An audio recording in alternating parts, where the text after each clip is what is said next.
नमस्कार दोस्तों, आप सभी का स्वागत है मेरे चैनल सिंप्लीफाइड में। तो दोस्तों, आज हम पढ़ेंगे कि इलेक्ट्रोस्टैटिक्स का जन्म कैसे हुआ।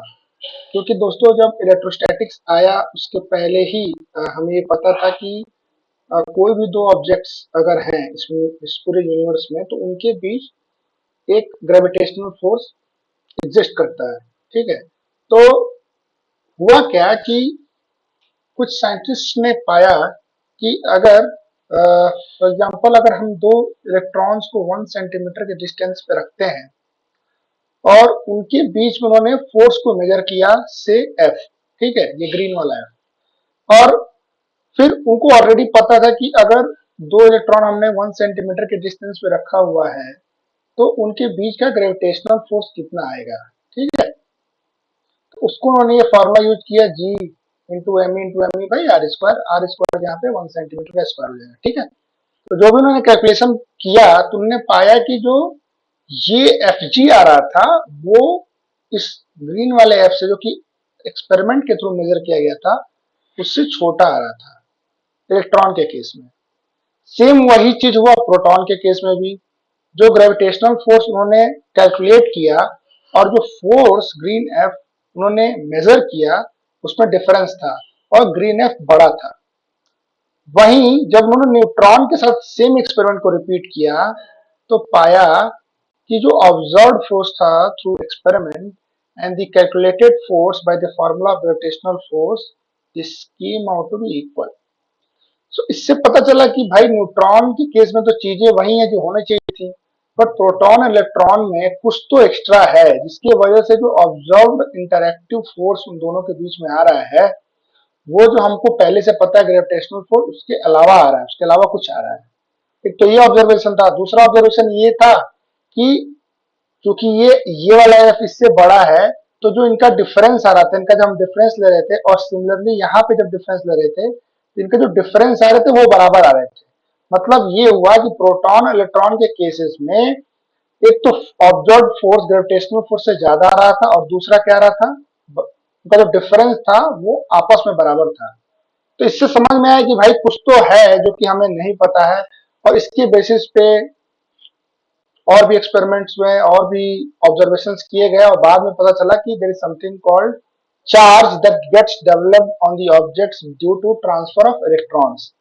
तो इसमें एक और इंटरेस्टिंग चीज जानने के लिए ये है कि जब भी हमें चार्ज डेवलप करना होता है किसी भी ऑब्जेक्ट में, तो हम प्रोटॉन के ट्रांसफर से तो कर नहीं सकते, और न्यूट्रॉन तो ऐसे भी इलेक्ट्रिकली न्यूट्रल होता है तो वो तो कुछ कर नहीं सकता, क्योंकि प्रोटॉन और न्यूट्रॉन जो होते हैं वो न्यूक्लियस में बाइंडेड होते हैं, whereas electron is in outer cells and it is loosely available। तो इसलिए हम जब भी हमें किसी भी ऑब्जेक्ट पे चार्ज डेवलप करना होता है तो हम क्या करते हैं, इलेक्ट्रॉन्स का ट्रांसफर करते हैं। तो दोस्तों, इस ऑब्जर्वेशन की वजह से हमें पता चला है कि किसी भी ऑब्जेक्ट पे उनका मास तो होता ही, उसके साथ चार्ज भी हो सकता है, जिसकी वजह से उनके बीच में जो इंटरेक्शन होंगे they will not be only governed by gravitational force but will also be governed by the electrostatic force that acts between them due to the presence of charges। So ये तो हुआ ये।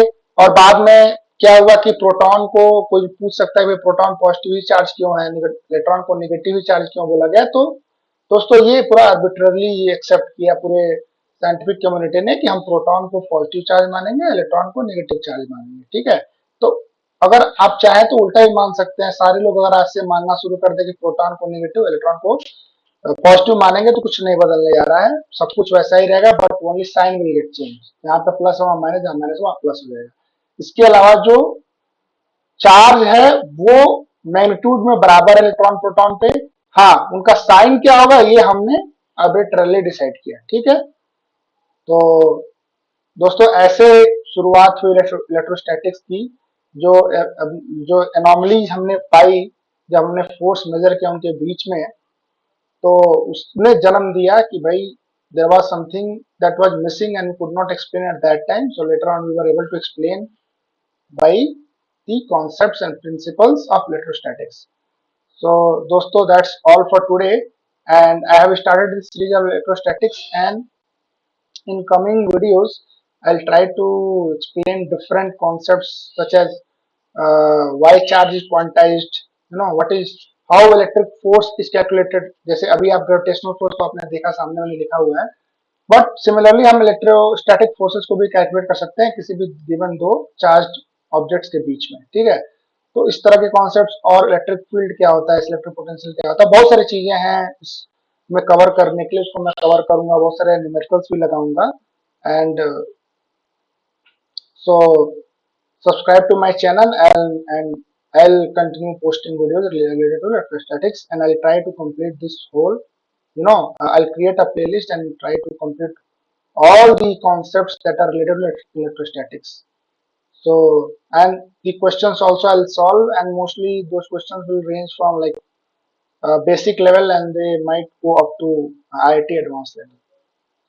So that आप theory भी पढ़े, साथ साथ अगर आप न्यूमेरिकल्स भी लगाएंगे तो कॉन्सेप्ट ज्यादा क्लियर हो जाते हैं। That's all for today. Thanks.